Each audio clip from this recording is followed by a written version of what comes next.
বন্ধুরা, 5 দিন মহানন্দে কাটানোর পরে মা আজ ছেলে কোলে নিয়ে ফিরছেন তার স্বর্গলোকে।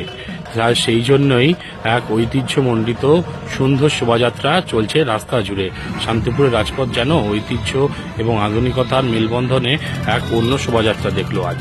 বড় সুন্দর, কাঁধে টানা গ্যাসলাইট থেকে আরম্ভ করে আধুনিকতার অর্কেস্ট্রা, সাথে ডগর, যা আমাদের পুজোর ঐতিহ্যকে আজও সমানভাবেই বহন করে চলেছে। সব মিলিয়ে এক দারুণ পরিবেশ ছিল। জয় মা।